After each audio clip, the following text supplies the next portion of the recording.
Hi, I'm Miss Bates, and I teach 5th grade math and science at Collinsville. And today I'm going to be reading you a short story called Thank You Ma'am by Langston Hughes. She was a large woman with a large purse that had everything in it but hammer and nails. It had a long strap and she carried it slung across her shoulder. It was about 11 o'clock at night and she was walking alone when a boy ran up behind her and tried to snatch her purse. The strap broke with a single tug the boy gave it from behind, but the boy's weight and the weight of the purse combined, causing them to lose his balance. So instead of taking full blast as he had hoped, the boy fell on his back on the sidewalk and his legs flew up in the air. The large woman simply turned around and kicked him right square in his blue jean sitter.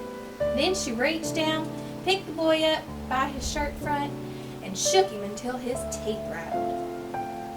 After that, the woman said, "Pick up my pocketbook, boy, and give it here." She still held him, but she bent down enough to permit him to stoop and pick up her purse. Then she said, "Now ain't you ashamed of yourself?"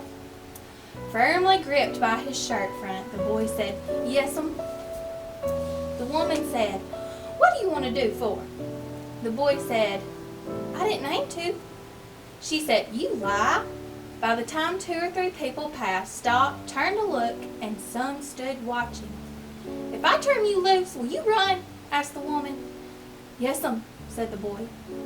"Then I won't turn you loose," said the woman. She did not release him. "I'm very sorry, lady. I'm sorry," whispered the boy. And you're dirty, and your face is dirty. I got a great mind to wash your face for you." "Ain't you got nobody home to tell you to wash your face?" "No," said the boy. "Then it will get washed this evening," said the large woman, starting up the street, dragging the frightened boy behind her. He looked as if he were 14 or 15, frail and willow wild, in tennis shoes and blue jeans. The woman said, "You ought to be my son. I would teach you right from wrong. Least I can do right now is wash your face. Are you hungry?" "No, said the being dragged boy. "I just want you to turn me loose." "Was I bothering you when I turned that corner?" asked the woman. "No, but you put yourself in contact with me," said the woman. "If you think that contact is not going to last a while, you got another thought coming. When I get through with you, sir, you're going to remember Miss Luella Bates Washington Jones." Sweat popped out of the boy's face and he began to struggle. Miss Jones stopped, jerked him around in front of her, put a half Nelson around his neck, and continued to drag him up the street.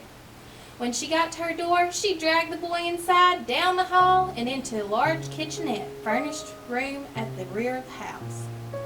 She switched on the light and left the door open.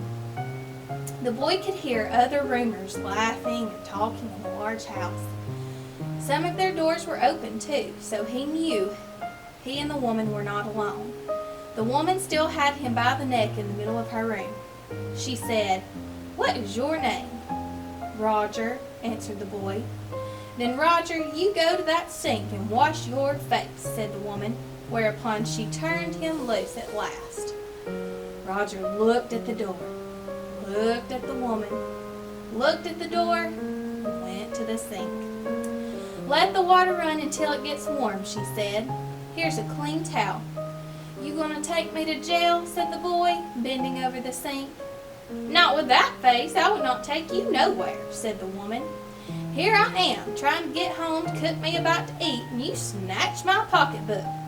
Maybe you ain't been to your supper either, late as it be, have you?" "There's nobody home at my house," said the boy.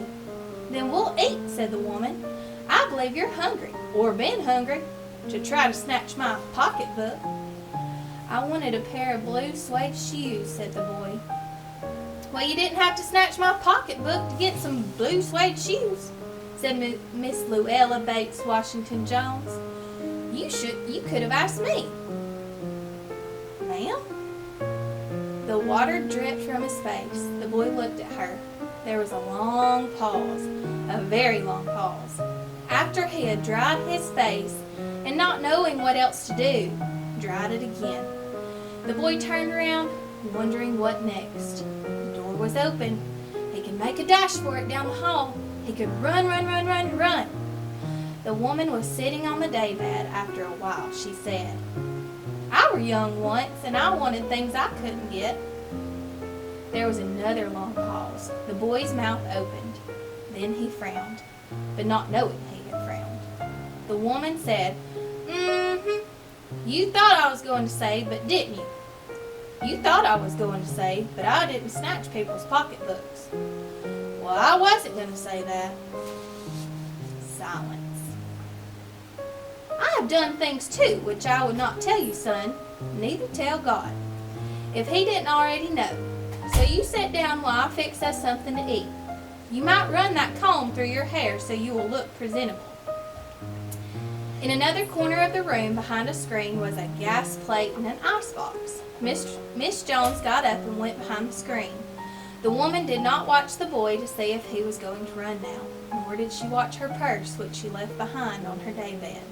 But the boy took care to sit on the far side of the room where he thought she could easily see him out of the corner of her eye if she wanted to. He did not trust the woman not to trust him, and he did not want to be mistrusted now. "Do you need somebody to go to the store?" he said.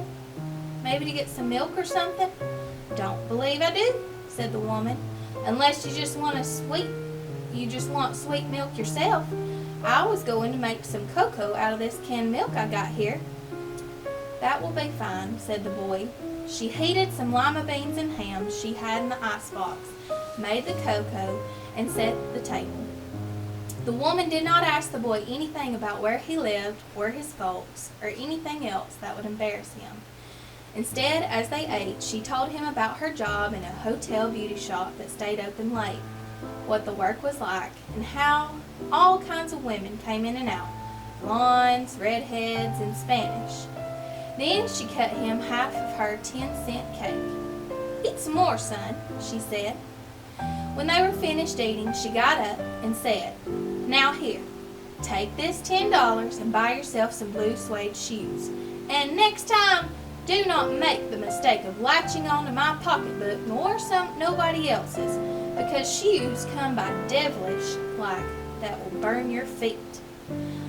I got to get my rest now, but I wish you would behave yourself, son, from here in." She led him down the hall to the front door, opened it. "Good night, behave yourself, boy," she said, looking out onto the street.